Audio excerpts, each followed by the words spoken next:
Now I'll introduce today's guest. The United States and Canada have grown up together. Our shared history, ancestry, geography have forged a bond that is the envy of much of the world. And one of our guests today has been called the closest relationship between the two sovereign nations in history. I don't think it's an exaggeration to say that the friendship, mutual respect, and common values of our two countries share have been responsible for much of the quality of life in both our nations and how we enjoy them.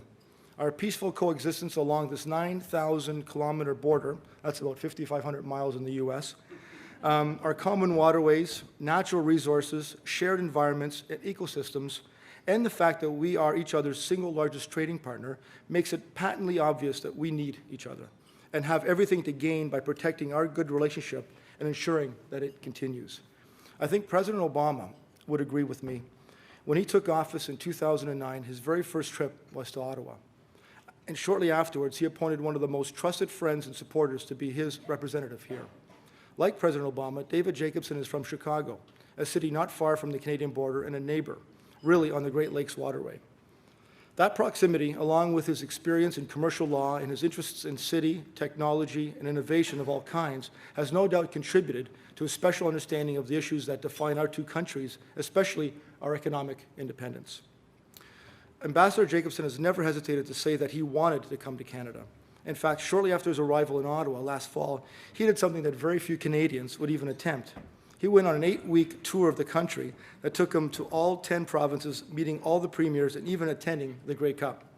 Today, he joins us to discuss another journey, one along the path of economic recovery that our two countries must travel together. Ladies and gentlemen, please help me welcome David Jacobson, the United States Ambassador to Canada.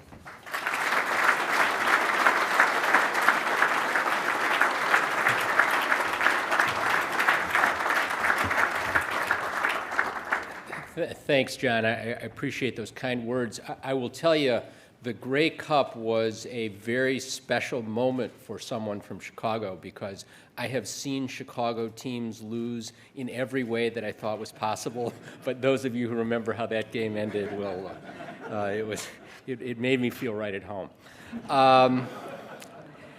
I really do want to thank you for inviting me here today, and I really it's good to see so many of my friends here in the room, and I very much appreciate the fact that you have scheduled this as a lunch rather than a dinner. I am planning on keeping my evening free tonight because, as you heard, I am from Chicago. And as you know, my Blackhawks are playing tonight. They're ahead 3-2 in the Stanley Cup final. I know that people from Toronto lament the fact that you haven't won a Stanley Cup since 1967. That is like yesterday to those of us from Chicago. I want to put this in a little bit of perspective for you.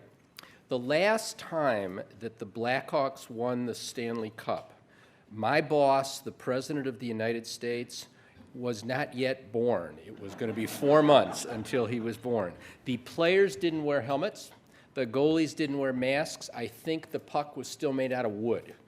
But I am quite confident that before I come back to Toronto again, we are going to change all that, and you guys are going to hold the record for the longest period without a cup.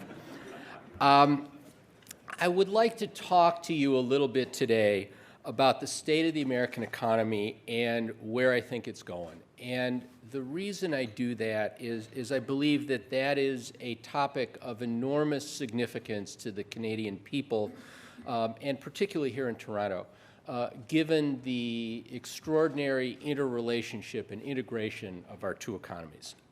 As a hero of mine, John Kennedy, once said in a speech to your parliament, he said that it's geography that made us neighbors, it's history that made us friends, but it's economics that have made us partners. And I want to begin by inviting you back a little ways. The President of the United States has just been sworn in. Unemployment is extraordinarily high. The national debt is rising fast. It's rising too fast. Families are struggling to keep their homes. And the President stands before the Congress and he tells the American people that the economy is in the worst mess that it's been in since the Depression. He says that swift action is absolutely required. He calls it a potential economic calamity. And then the speech ends, and you turn the channel on the TV, and you watch another program, let's say Little House on the Prairie or maybe Barney Miller. And the reason for that is that the president who gave that speech wasn't Barack Obama, it was Ronald Reagan, and it was in 1981. And I raise this because most often when we think that we're living in extraordinary economic times, unprecedented economic times, that history taps us on the shoulder and reminds us that there really is a precedent for what we're going through. And my goal is not to try to downplay the current economic challenges, because they are legion. But what I want to do is I want to emphasize the long history that we have of resilience, even under trying circumstances. It has been bad before, but even when it's been bad, over the last couple of hundred years, people have not done real well by betting against the United States of America. And in the years and in the decades that followed President Reagan's speech in 1981, America did recover and then some. We've had very strong growth. We had low unemployment. In the 1990s, we had the longest interrupted economic expansion in our history. Now, as was true for President Reagan, in Barack Obama's first year in office, the most pressing issue that he had to face was how he was going to confront the economic crisis. When he came into office, the story was clearly being told in macroeconomic numbers, employment data, foreclosure tallies, GDP declines. But I think more importantly to him and certainly to me, it was being felt in a very personal way in individual households and in businesses and among entrepreneurs and workers and among mothers and fathers. And it was quite obvious that a recession closes doors and it narrows options and it limits opportunities for so many people. And the United States economy, when President Obama came into office, it was declining hard and it was declining fast. It was declining to levels that haven't been seen in decades. In 2008 alone, the net worth of U.S. households fell by 18%. That is $11 trillion. It fell by $11 trillion. That is the GDP approximately of the United States for an entire year. Now, this wasn't your grandfather's depression, not by a long shot, but it also wasn't exactly your father's recession. And it required that the President and the Congress pursue measures to rescue financial institutions and to invest almost $1 trillion in a stimulus package. These measures were opposed and opposed strongly by some, but make no mistake about it, first they arrested and now ultimately have started to reverse the decline that we felt a year or so ago.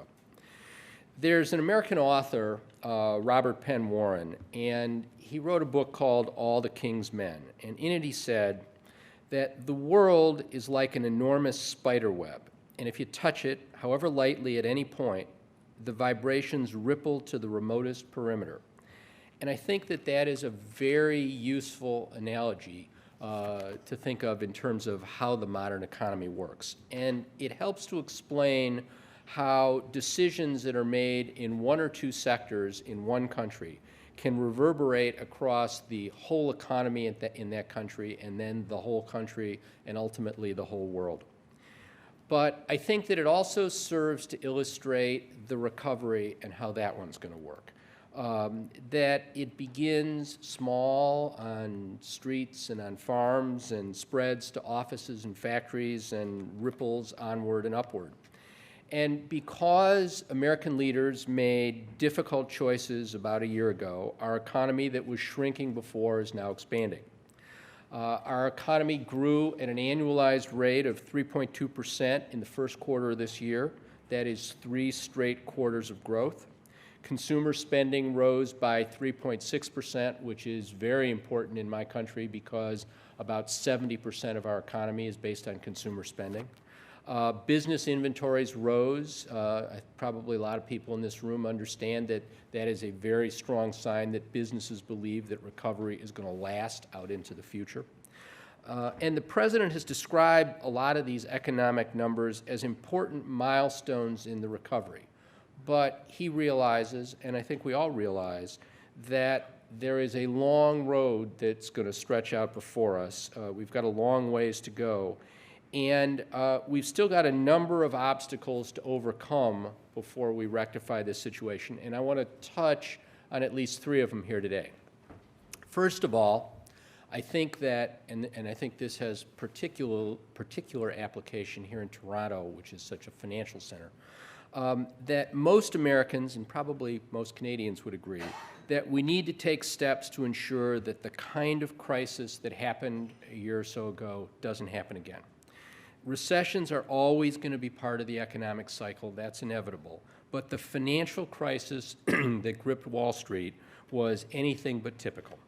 And in fact, we now find ourselves in the United States with Americans trying to work our way out of the economic crisis that we're in by buying some of the 5,000 books that have been written about what happened in the economic crisis.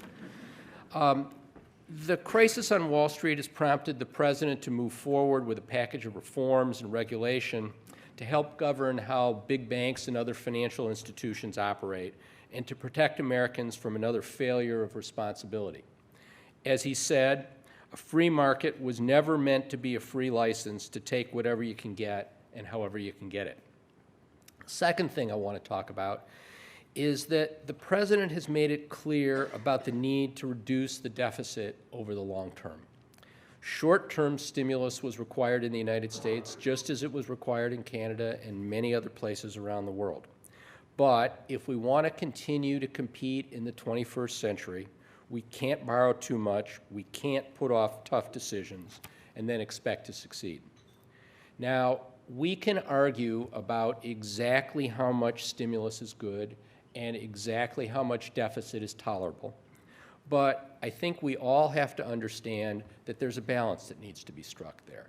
And I can assure you that the President understands that there is a balance, and there's a balance that needs to be struck. Third, and finally, is the issue of unacceptably high unemployment.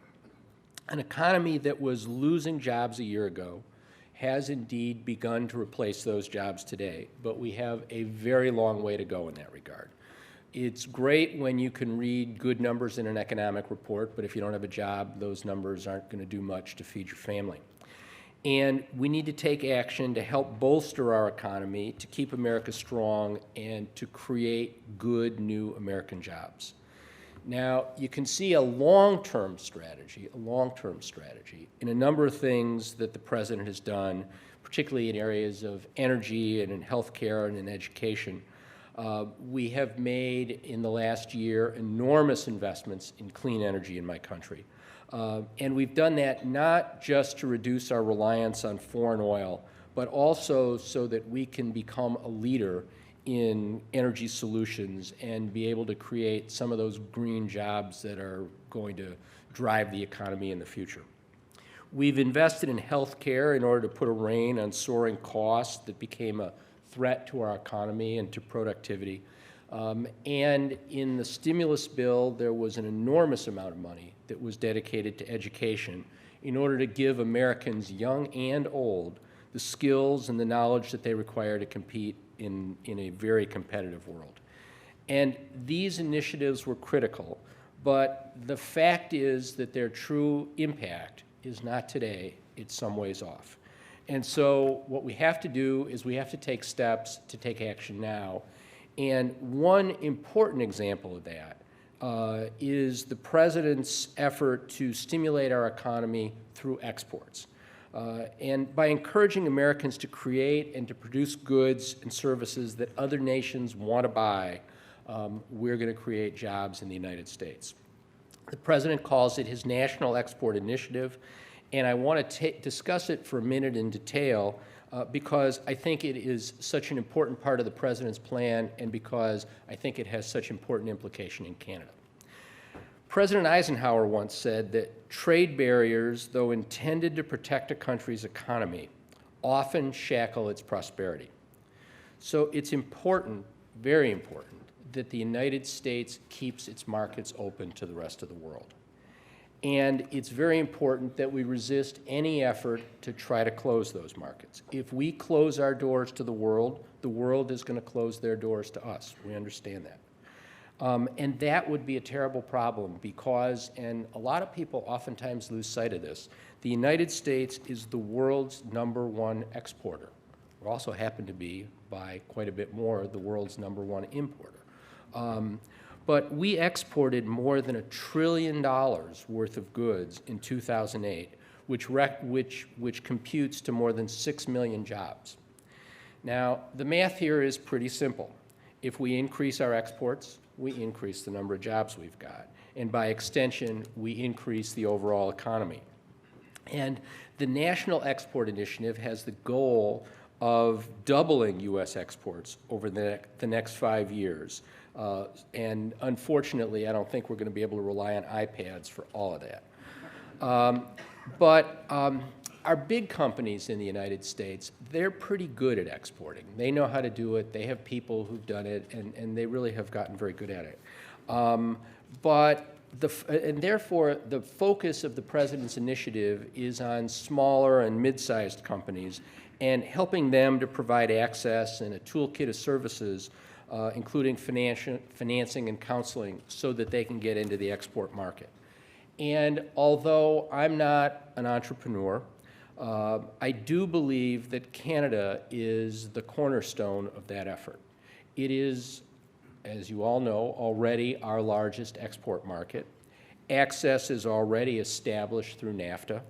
There's a familiar business and consumer culture. And there is a real history of commerce between our two countries that probably everybody in this room understands. Not just in almost the $2 billion a day in goods that cross our border, but in even more entrenched and more visible ways. Our corporations are here in your downtown. Our retail giants are in your malls. Your banks are on the streets of many of our cities. Your Tim Horton franchises have introduced us to the strange wonders of the duchy. It's good stuff. And Timbits.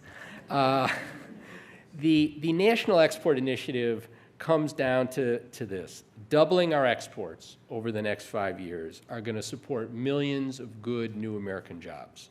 Now, we need to be frank about something.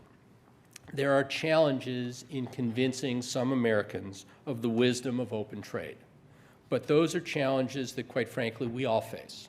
There are those in my country excuse me, who support Buy American efforts, just as there are those in your country that resist lowering trade barriers, for example, between your own provinces.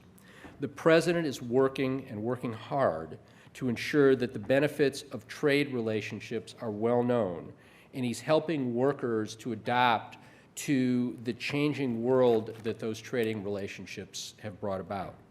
But whether you are the President of the United States or the Prime Minister of Canada or any other world leader, the best way to look out for your own workers is a global economy and to make sure that your workers have got the tools to succeed in that global marketplace. The nature of the crisis and the form of the response were somewhat different in 2010 than they were when President Reagan was the leader in 1981. But what is consistent between those two alternatives is the confidence that a new normal is eventually going to be found. In the spring of 1981, President Reagan traveled to Ottawa. He spoke to a joint session of your parliament, and he declared that Americans are uniting now, as they always have in times of adversity. Our growth will help fuel the steady prosperity of our friends. He was right. Americans did unite. We overcame the 1981 recession, growth returned, and the American economic partnership with Canada would ultimately become deeper and stronger and more beneficial to both of our countries. Now, before I conclude today, I am going to do something that not very many American government officials have ever done. A lot of American government officials quote presidents like Lincoln and Roosevelt and Reagan and Kennedy. I'm going to quote Warren Harding. This may be the first time ever, so pay attention. You may be witnessing history. But in the summer of 1923, President Harding was on his way home from visiting what he referred to as the pioneer Americans in Alaska. And he stopped off in Vancouver, and he gave a speech in Stanley Park. It was almost 90 years ago, but his words about the relationship between the United States and Canada ring true to this day. He said, "So long as each country maintains its independence and each country recognizes its interdependence, those paths cannot fail to be highways to progress and to prosperity." And in the years that followed Harding's words, events proved him right. Our independence has been maintained, and our interdependence has grown, and prosperity was the reward for both of us. All the numbers about how much we trade with one another and how closely our economies are linked are just a way of statistically stating what every one of us understands instinctively. We have a real stake in each other's success. For more than 100 years, our two nations have worked in partnership to create a close and a mutually prosperous economic relationship.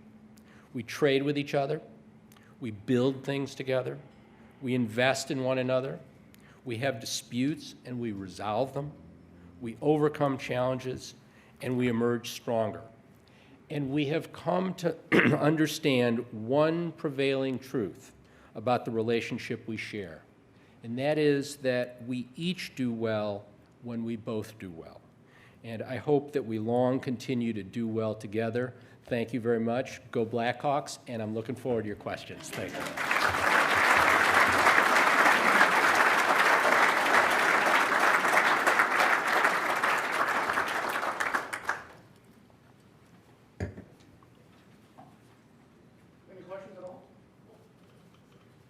I hope I haven't scared everybody away here.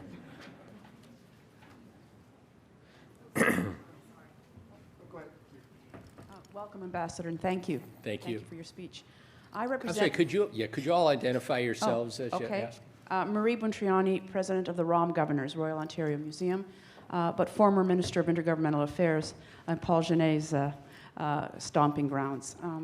As representing today one of the fine cultural institutions in Toronto. And a favorite of ours. Yes. Anyone else in the room that heard that? A big favorite. Hear it for the round.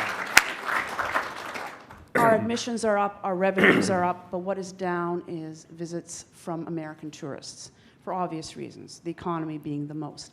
But another one, harking back to my political days in intergovernmental, is the passport issue. We fully respect and understand the security issues.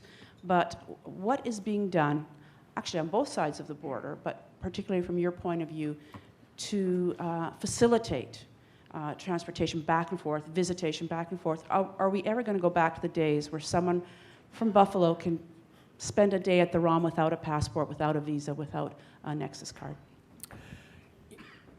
Yesterday, I gave a speech in Windsor, and I told a story which I am not going to tell again because my wife doesn't allow me to tell it, because I think everyone in Canada has heard it, but the gist of it is that the first time I ever left the United States, I came across the Ambassador Bridge, and who'd have thought? But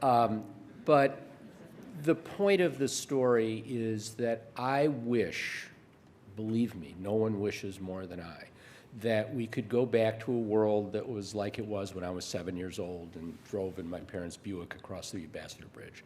To be honest, I don't think that's likely to happen anytime soon. I'll never say never, but it's not likely to happen anytime soon. And what we have to do is we have to adjust to the world that we're living in. Now, I think we have made enormous adjustments on both sides of the border. We had infrastructure and we had technology that much of which predated the Second World War. It is just woefully inadequate for both our physical needs now and our mutual security needs. And so a piece of what's been done over the last several years is to invest in infrastructure, to invest in technology, to invest in people, so that the movement back and forth across the border goes more smoothly. I also think, and I won't belabor the detail here, but I think that that there is a false choice between efficiency on the one hand and security on the other hand. That if we're smart, we probably can both increase our security in both of our countries, and we can increase our efficiency. And one of the things that I think we need to do is we need to look at the border not as our first line of defense, and this is true in either direction, but rather as our last line of defense.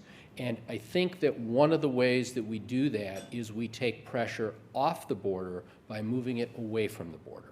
And there are a variety of ways that you can do this. There's information sharing, there is intelligence sharing, there are things you can do outside of North America. The less you have to do at the border, the easier it is going to be for people who do not wish either of us harm and for safe goods to move back and forth across the border.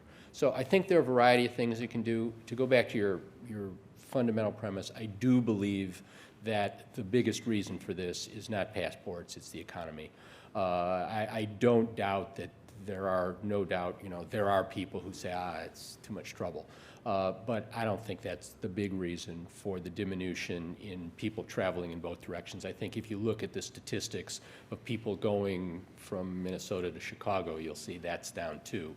And so I do think that it's mostly an economic thing. But the point you raised, and the fundamental point, is a fair one, and we got a ways to go. Thank you, Ambassador, for your insightful speech. My name is Margaret Kim, and I'm a student at the University of Toronto.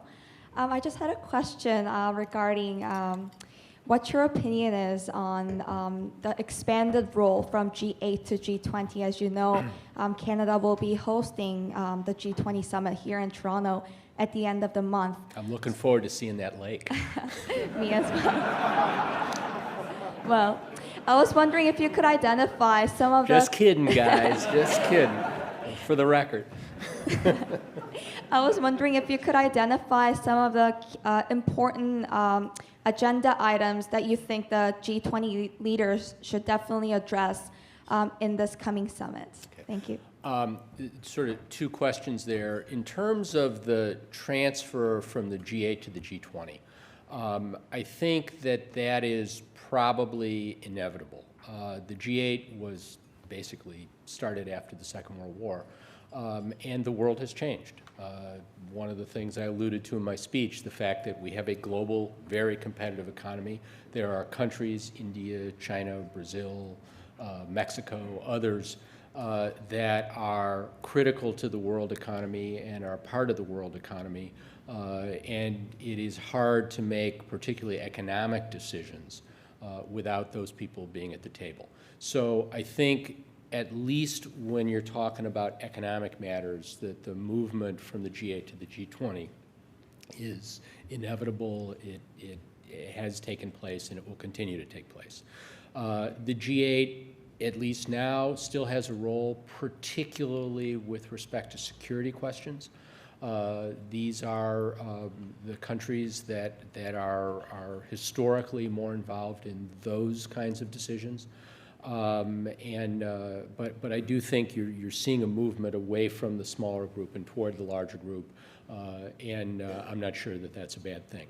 In terms of the priorities at the G20, and at the G8, you've all read about them.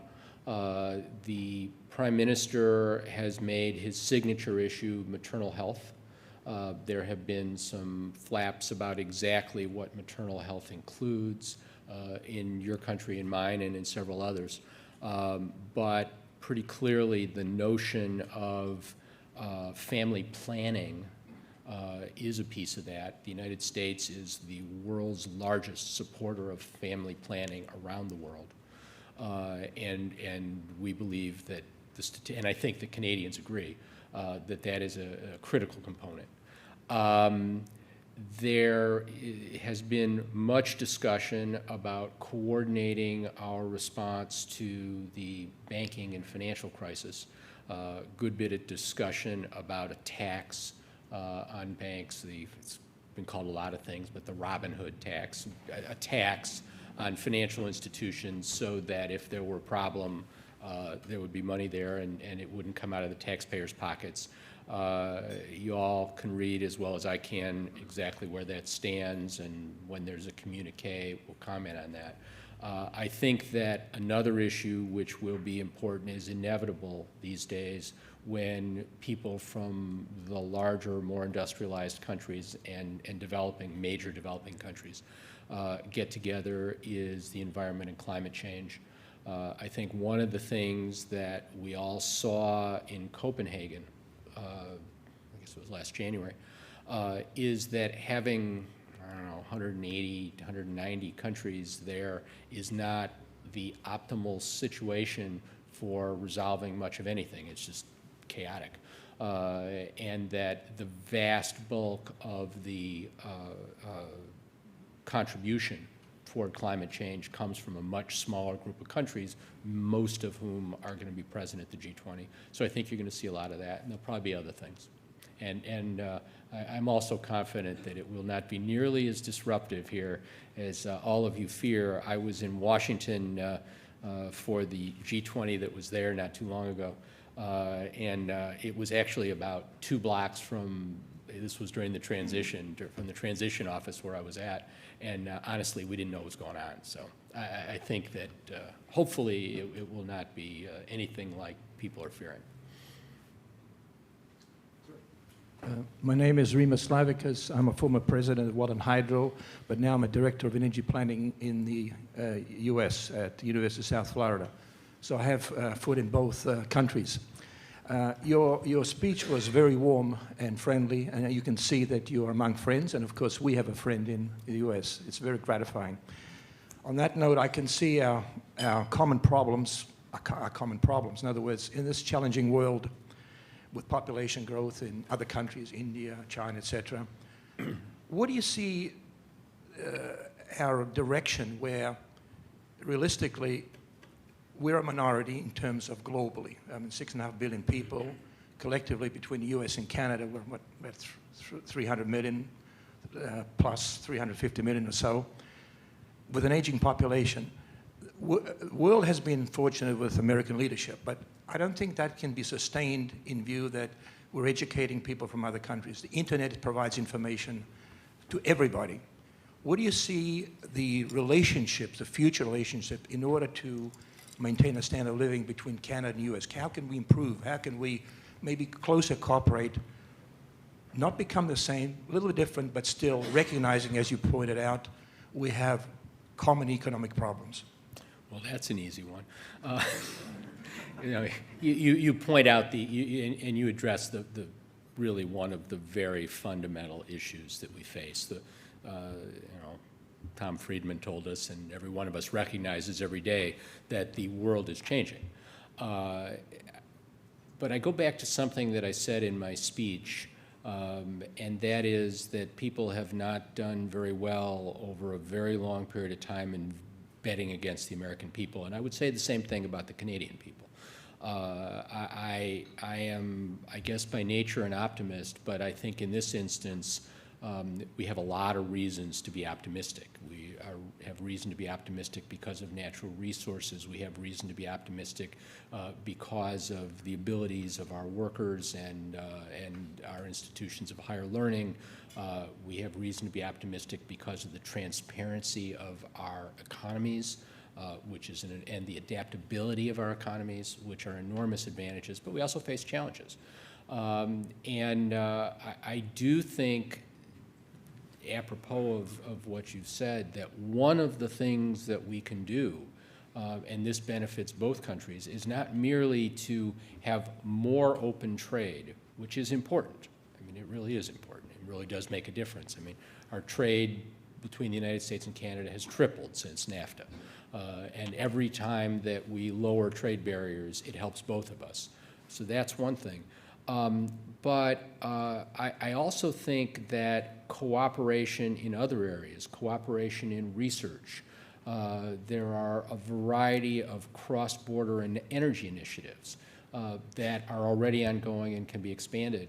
I think that, and I talk about this all the time in my own personal experience, I was talking about this today at lunch, as being the United States ambassador to Canada, it is an unbelievably rich thing for my wife and I to be here because we do share so much. And it's so easy for me to come to an event like this and talk to you, and you know, I kind of, as I always say, I get your jokes. Hopefully you get mine. But that we can relate to one another in a way that is very, very hard for an awful lot of people around the world. And I think that is an enormous advantage that we have. And the more that we can take advantage of that opportunity, you know, in my country, we do not have a monopoly on wisdom. You know, I see some people and friends in this room who've done some extraordinary things. And we can, and many people in my country do benefit from them every day, and vice versa. So I think that working together with our friends, realizing, as I say, that we are in this together, that when we each do well, we both do well, I think is very important. We have 2 questions, Ambassador. Yes, Saurabh. Hi, Ambassador. Saurabh Popat with Baxter Corporation, and as A neighbor of mine, Right, you're as from a- Deerfield, I'm from Glencoe. Well, there you go. As a global corporation based in Chicago, we too are rooting for the Blackhawks. But a question is, you know, one of the ways to bring countries even closer together, as you know, is you know, enabling policy and legislation that reflect mutual values and principles. And I'm just wondering if you could perhaps comment on the recently introduced copyright legislation in Canada, and how we can further improve you know, the mutual interest in intellectual property protection. Thanks. I don't think it's any secret that Canada is on something called the Section 301, I believe it's Special Watch List is the name. That is something from the United States Trade Representative's Office that lists the largest offending, the worst offending countries in the world with respect to protection of intellectual property rights. Though I do think it does surprise a lot of Canadians to be lumped in, and it is not merely the United States that believes this, but the European Union and others, that it is a surprise to a number of Canadians that they are lumped in with countries like China and North Korea and Dubai and some other places that are notorious for some of this stuff. Of the 10 largest sites for pirated software and music and video, 5 of them are located in Canada. So there's a problem here, and we've made our views clear on that. There was a piece of legislation that was introduced last week, I think it was last Thursday night or Friday, that has a number of very important reforms in it. It is very complicated, and it's something that we're studying, and I'm really not in a position right now to comment on the legislation, except to say that the United States and the European Union and others believe that having legislation, state-of-the-art copyright legislation, that takes into account the changes in technology, which at the moment I don't think Canada has, is something that's important not just for Canada and not just for the United States, but for Canadians and for people around the world. One last question. Nicolas Swan, Standard & Poor's. Thank you, Ambassador, for your speech. Specifically on trade policy, I just wanted to ask, you spoke very positively about free trade. We know that during the election campaign 2 years ago, speeches were made both by the now Secretary of State and the President that seemed very much the other way. Can you, and then specifically, Secretary of State Clinton mentioned that there might be a need to re-examine NAFTA. Can you tell us today, is there any wish within the State Department to re-examine NAFTA? And can you give us some idea of how stable we should expect U.S. trade policy to be in the event that the recovery falters? Well, first of all, the recovery is not going to falter, so I don't have to answer that part. The answer is, the simple answer is, I am unaware of any effort in the United States government, in the White House, in the State Department, or anywhere else to try to renegotiate NAFTA. It's just not something, I worry about a lot of things. Trust me, I worry about a lot of things every day, but that's not one of them. So I don't see that on the horizon. As I said earlier, NAFTA, the trade has tripled with Canada. It's also tripled with Mexico. And I have said repeatedly that NAFTA has been of benefit to Canada, it has been of benefit to Mexico, and it has been of benefit to the United States. We do not enter into free trade agreements and we do not lower tariff barriers because we're nice guys. We lower these tariff barriers and we enter into these agreements because they're good for us. They also happen to be good for you. When we had the Buy America flap, and every time you have a difficult economy, in every place in the world, from time immemorial since there's been international trade, there are desires by some people and populist sentiments to restrict that free trade. I think they, virtually, to my knowledge, they always fail. They are not good ideas. This is not something that the president is in favor of. He is a very strong believer in free trade. And I guess last point, when we addressed the Buy America situation a couple of months ago, I got interviewed by some reporter who asked me, so who won? And my answer was simple, and the answer was we both won. That's the whole thing with respect to trade.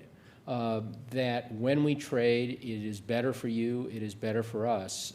The president understands that, I understand that, and hopefully that will be the policy of this administration, at least for the foreseeable future. Thank you very much. Thank you.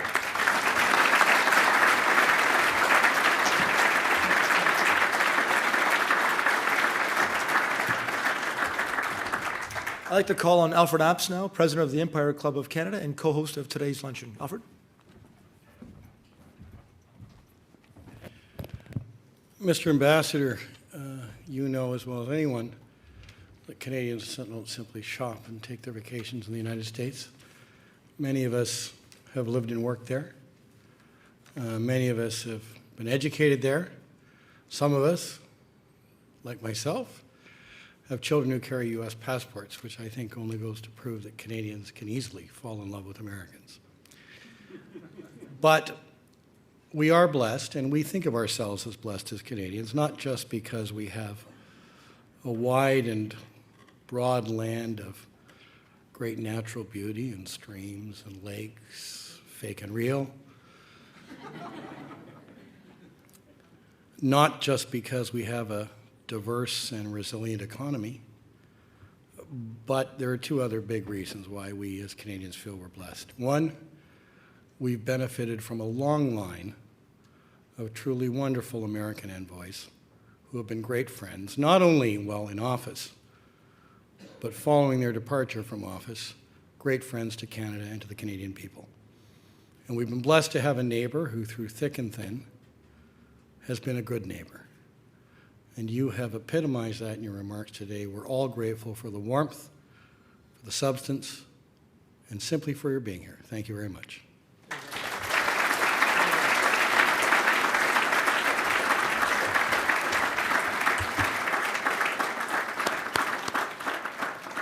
Thanks, Alfred, and thank you again, Ambassador, for coming, and also thank you to TMX Group and Thomas for your support and sponsorship of today's event. Thank you all for coming. This concludes our television programming broadcast on Rogers TV in the days to come. We are grateful to Rogers TV and 680 News for their continuing promotion of Canadian Club events. This meeting is now adjourned. Thank you very much and have a good afternoon.